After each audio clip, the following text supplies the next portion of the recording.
Баршаңызға қайырлы күн, құрметті көрермендер. Бүгін сіздерге сүзбе қосылған шоколадты пирогтың жасалу жолын көрсеткім келіп тұр. Өте дәмді болып шығады. Жасап көріңіздер. Алда келе жатқан жаңа жыл мейрамына дастарханға қойсаңыздар, өте дәмді әрі керемет болары сөзсіз. Сондықтан да жасап көріңіздер дегім келеді.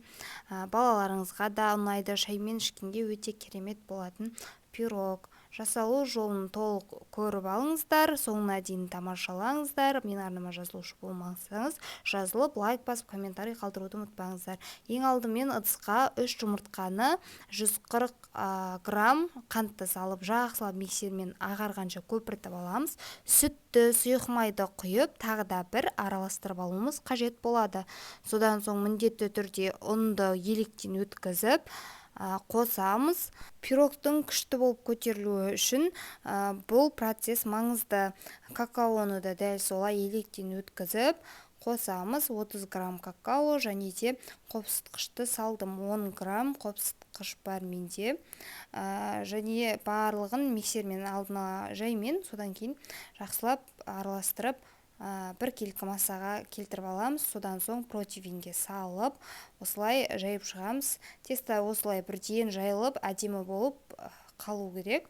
Түсе қою керек жайғасып. Содан кейін біз бірден начинкамыз, яғни салмасын дайындап аламыз қосатын. Менде 250 грамм творог және де қант, жұмыртқа, кукурузный крахмалды қосып, жақсылап бір қасықпен араластырып жібердім. Содан кейін миксермен жақсылап бір келкі болу үшін араластырып жатырмын. Блендер болса, блендермен де ауыстыруға болады.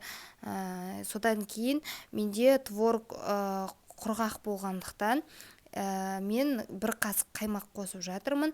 Егер творогтарыңыз майлы творог болатын болса, яғни майлы сүзбе болса, қаймақты қоспауға да болады. Енді қаймақты қосып барлығын бір миксерлеп алдым да. Содан кейін арнайы асханаға арналған осындай пісіру қапшығына құйып аламыз салманы.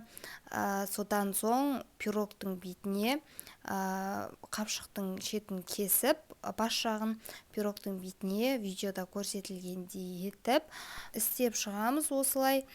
Содан соң оны пісіріп аламыз. Осы пирогты пісіріп жатсаңыздар, лайк басып, комментарийға қалай болғаны туралы жазып кетіңіздер. Өте керемет реттеп. Енді оны мен пешке салып, 250 градуста 20 минут пісіріп алдым. Менің пешім тез қызатын және қатты қызатын пеш. Жасап жатсаңыздар ас болсын. Арнама тіркелуді ұмытпаңыздар. Инстаграм парақшама да жазылып қойыңыздар. Ол жерде де оңай рецепттермен бөлісемін.